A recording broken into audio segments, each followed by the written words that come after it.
Welcome back, everyone.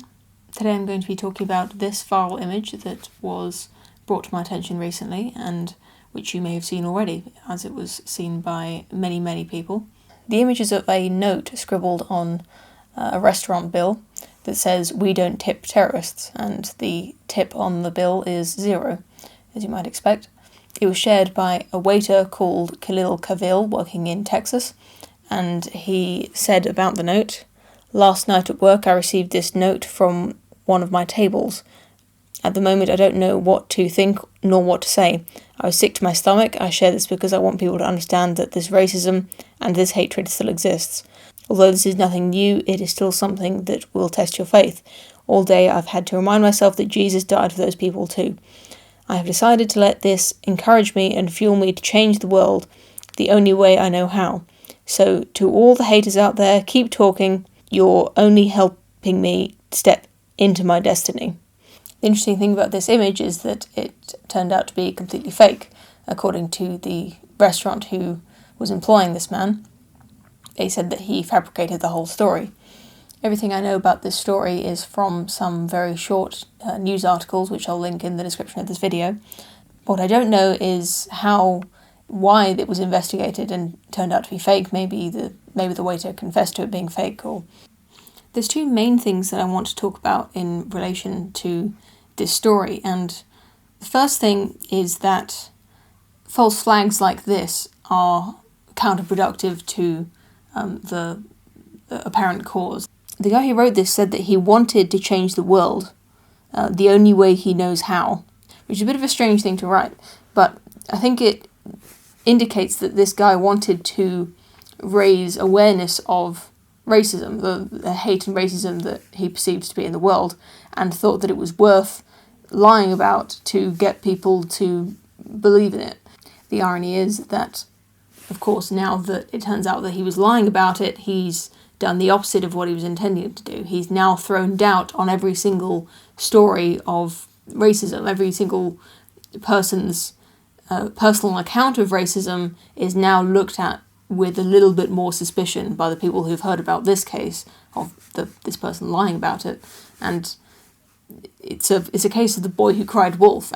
But unfortunately, in this case, it's a whole group of people or a whole class of people who are seen as crying wolf when it's just really this guy, at least that we know of.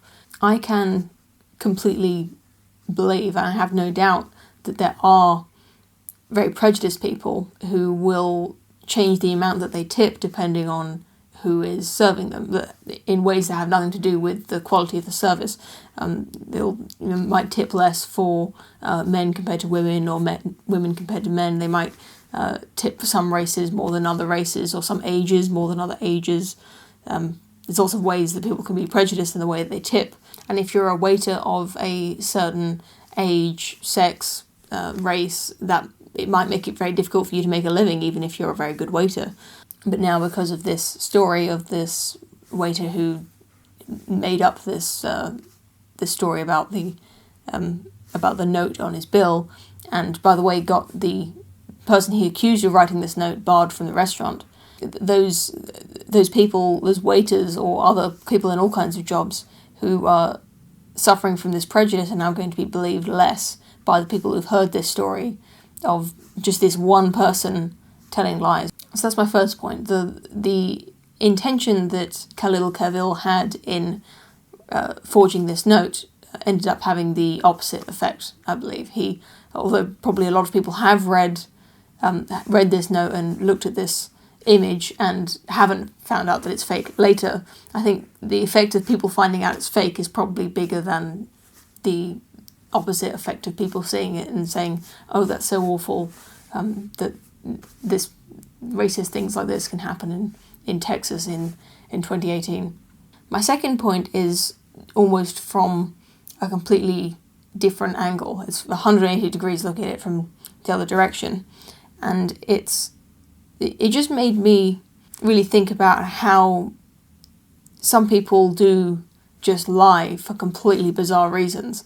And I believe it's a tiny minority of the human population who will just lie like this for their own ideological reasons. But I think it's so important to remember that people like this do exist, and that we cannot just presume people are telling the truth always, especially in the case of law, where if for instance the person that was accused of writing this note was going to be prosecuted for hate speech, like they may have been in England. We have hate speech laws here.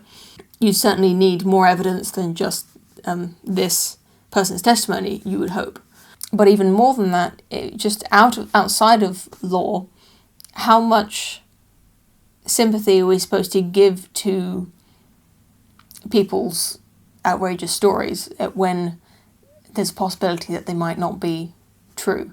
I was especially thinking in the context of #MeToo, the very many stories that came out of mostly women saying that they had been sexually assaulted, and I have no doubt that many of those stories were true. Of course, in a court of law, there needs to be more evidence than just testimony from the victim in order to prosecute the accused. But in the court of public opinion, an accusation is enough to be a punishment in itself. The reputation of the person being accused is often tarnished with no evidence given whatsoever except for testimony. It's very difficult to tell how many of these accusations are from people like Khalil Kavil, who are willing to just lie to make a point. They're trying to just raise awareness of their particular moral stance, their particular political beliefs. But the fact that some people like this do exist, I think, should throw a certain amount of doubt on these self-proclaimed victims of any kind of abuse. But then there's another part of me thinking that this small minority of people should not be tarnishing the reputation of a lot of these other people who are genuine victims. Why should I be doubting these people who are just trying to tell me about something terrible that's happened to them? And just because there's a few people who are willing to take advantage of that sympathy, why should that reflect badly on people who may very well have suffered from these kinds of abuse? I just don't quite know what to make of it. I'm very glad that in the legal system we need more than just an accusation in order to give a punishment. But in the court of public opinion, in my opinion, what am I supposed to think? Am I supposed to believe everyone who claims to be a victim of any kind of injustice? I don't want to be so cynical as to take the presumption of doubt on every single accusation I've heard, just to assume that there are so many people who are just downright lying.